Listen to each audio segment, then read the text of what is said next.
everyone! It's me again, Myss Jhenn, and welcome to my channel! Ayan, so for today, pag-uusapan natin yung mga things, okay? 5 things that you should know before you take BS in Accountancy. Kasi nga, we are already in the mid of the semester, and I think grade 12 students or even grade 11 students ay nag-iisip na kung ano ba yung iti-take nila na program pag nag-college na sila. And so, let's start with, because these are 5 things, so let's start with number 5. Okay, number 5, you should know that BS in Accountancy is a board course. So, ano yung effect pag board course siya? Of course, no, lahat ng mga board subjects are medyo mahirap sila.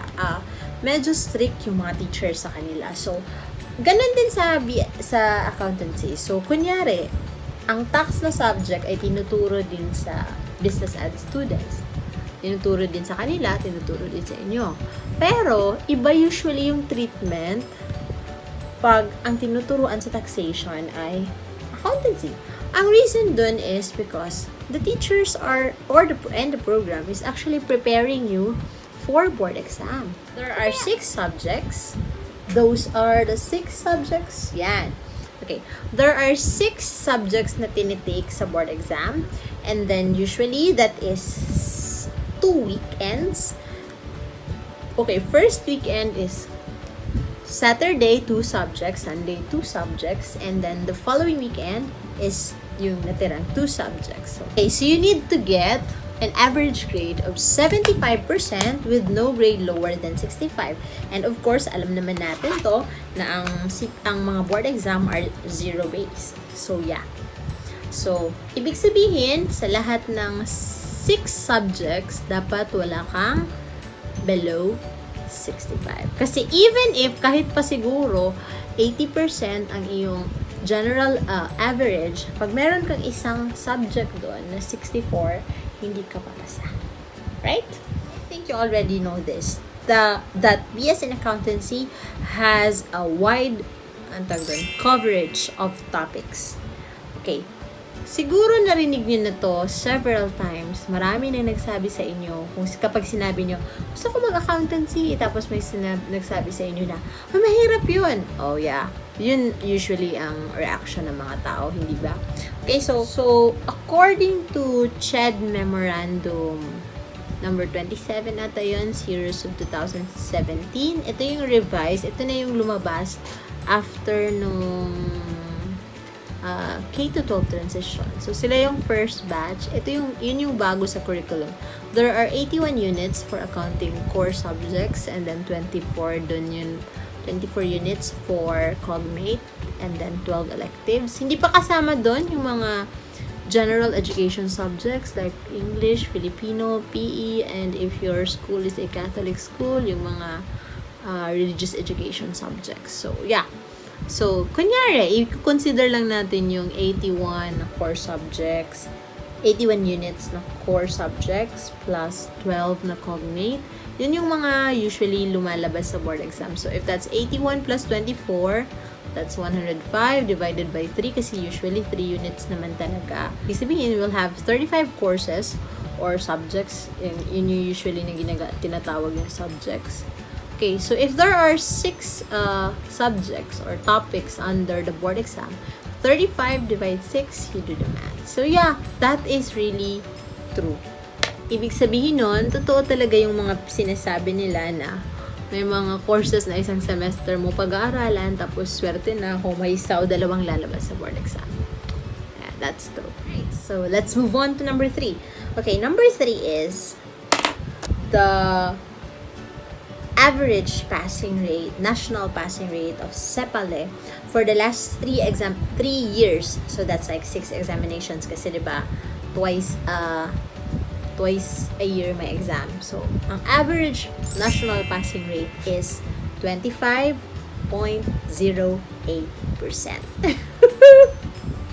You'll be like, what? Yeah, so kunyari nasa examination room ka, tapos alam mo na 25% yung passing rate, tingnan mo talaga kung kasama ka ba dun sa 4. Kasi kunyari 16 kayo sa examination room, tingnan mo talaga kung masasama ka ba dun sa 4. Okay.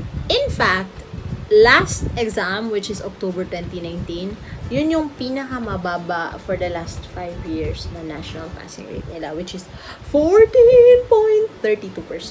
Okay? So, kaya sinasabi nila na mahirap daw ang accountancy kasi mahaba ang passing rate. Okay. So, we're down to top 2. Ito yung isa sa pinaka-importanteng malaman, hindi lang malaman, kundi dapat maintindihan nyo din kung bakit. Okay. Most schools has cut-off grades. Cut-off grades. Yes. So, ano yung ibig sabihin ng cut-off grades? Nilalagay nila to sa policy ng accountancy program para tumaas yung quality ng mga accountancy graduates.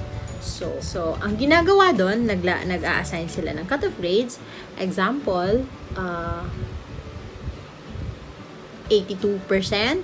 Kunyari, dapat wala kang 82, lower than 82 sa mga subjects. So, usually, ang ginagawa, pag naka-82 ka the first time, you will be on probationary. Tapos, pag nangyari ulit, depende sa school, some are 2 offenses lang, some accepts up to 3 subjects. Pag nakatatlo ka ng below 82, saka ka na nila tatanggapin sa program. Hindi ka tatanggalin sa program. Hindi ka naman babagsak. You will just be advised to shift. Kasi hindi ka na nila tatanggapin sa accountancy program. Okay, nagiging mahirap lang yan kasi pag nasa 4th, lalo na pag natanggal ka sa program at nasa 4th year ka na. Kasi pag nag-shift ka sa 4th year, parang matatagalan ka lalo. Kasi nga, kasi marami ka pang kukunin na units pag nag-shift ka into other course. So, bakit nila ginagawa yon? Minsan kasi, iniisip nyo lang, ang selfish naman ng school, bakit ganito, ganyan. Kasi, they have to make sure na yung gumraduate ng accountancy, ng BS Accountancy, ay kayang pumasa ng board exam. That's why some schools, nagkakaroon sila ng mga mock board exam. I think, almost all schools na may BS Accountancy ay nagma-mock board. I think lahat ng schools na nag-o-offer ng board courses, hindi lang sa BS Accountancy, nagma-mock board exam sila. Yan. And some are qualifying exam din yun. Okay. Bakit nila ginagawa yun? Bakit kailangan na sure sila na yung nasa program lang ay papasa? Okay. Kailangan din kasi itong maintindihan ninyo at ng parents lalong-lalo na kasi madalas yung parents yung pumupunta sa school tapos nagagalit, no?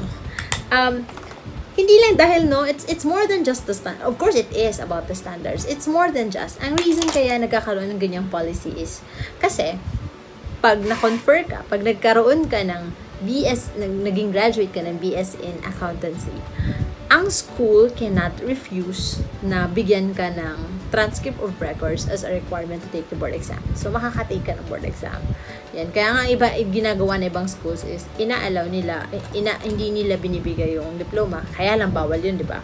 So, kaya dapat, kung tingin ng school, hindi ka makaka-graduate, kung tingin ng school, hindi ka papasa, hindi ka nila ipapag-graduate, ipapashift ka nila.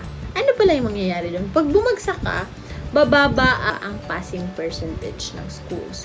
So, ano yung implication nun? Pag ang school, 0% passing rate sila.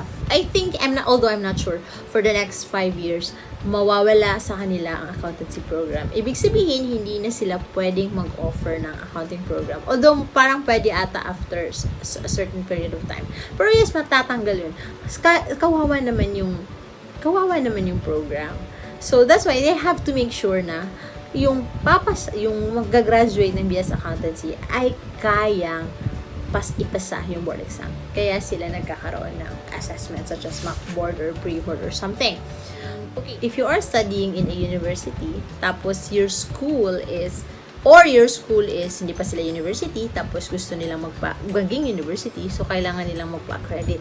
Now, ang mga accrediting bodies, meron silang standard na dapat ang passing rate ng school ninyo, ang performance ng school ninyo is above national passing rate. So, let's say if the national passing rate is 25, dapat ang passing rate niyo is more than that. That's why it's important na dapat yung ka-graduate is kaya nilang ipasa yung board exam. Kasi, Kung bumagsak ka, bababa ang passing rate ng school at possible na hindi sila mag-grant ng accreditation. Paano sila magiging university? 'Di ba? That's why it's important. Kaya siya strict.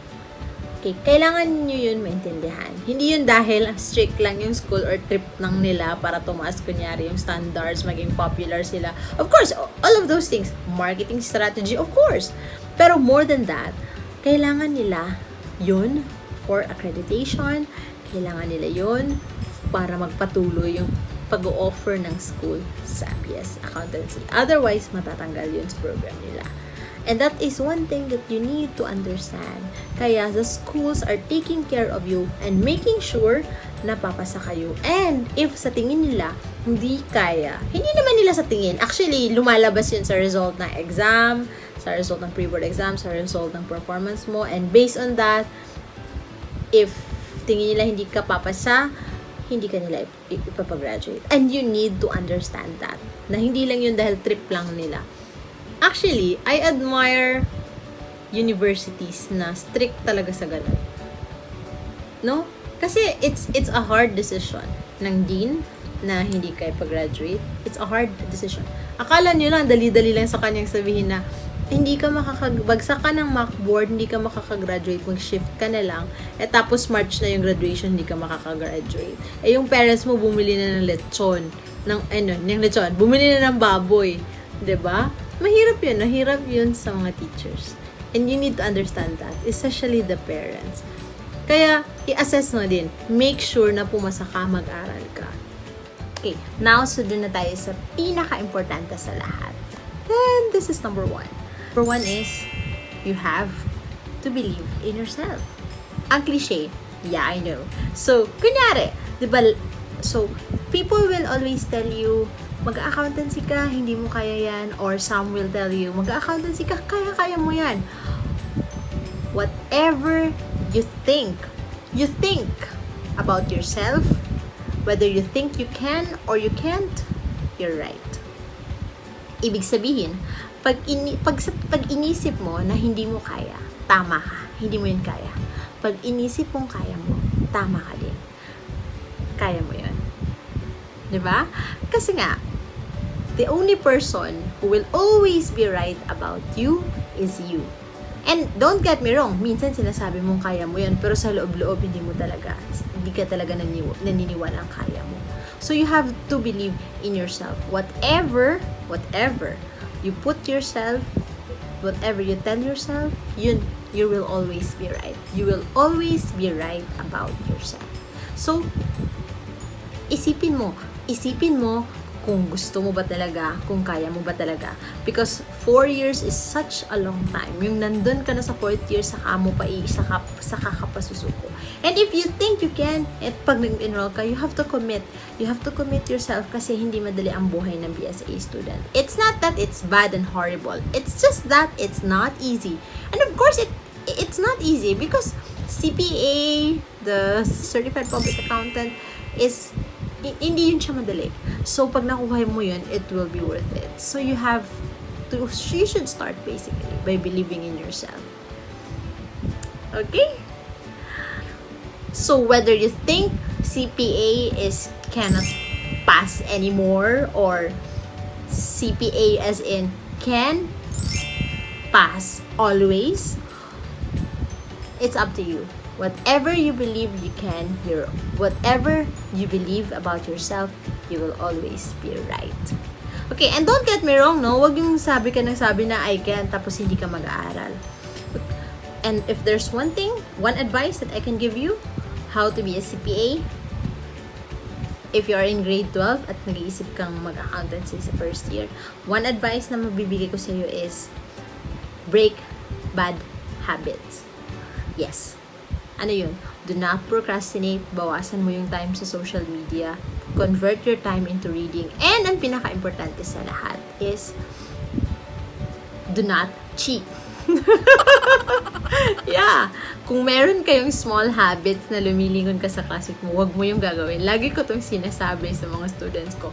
Hindi ko kayo gagwardyahan. Kung mag-cheat kayo, mag-cheat kayo. Pero ang karma, sisingilin kayo ganyan sa board exam. In the same way as if you do good things, pag you are in goodwill, pag hindi ka nagpo-procrastinate, if you don't waste your time, if you study, magkakaroon ng reward yan. Lahat ng ginagawa natin sa buhay natin, magkakaroon yan ng reward. So usually, yung result ng ating mga pagsisikap ay nakadepende din sa effort na binibigay natin doon. Alright? Diba? Okay, sasabihin ko yung sinabi ko nung nag-speech ako sa convocation. CPA means confidence, prayer, and 100% attitude. So, confidence, dapat maniwala ka sa sarili mo. And letter P is for pray, always pray. Because kung ayaw mo yun i-take on a spiritual side, on a logical side, it gives you positive energies. And it's always good pag positive energies, diba? And letter A, attitude. Katulad ng sinabi ko, mag-aral ka. Okay? Hindi ko sinabing huwag kang mag-good time, huwag kang magbaliw-baliwan dyan, huwag kang Hindi ko sinabi. Ang sabi ko, get the right attitude. Okay? So, I hope you have learned something from this video. I will post a lot of videos about accounting very, very soon. So, please, if you want to know more about that, please hit the subscribe button and click the notification bell. And if you like this video, kung meron kayong natutunan, please click the thumbs up. Maraming salamat po. I am Myss Jhenn saying, spread love, not hate. And all you need is love and a pretty accountant. Maraming salamat po. Bye!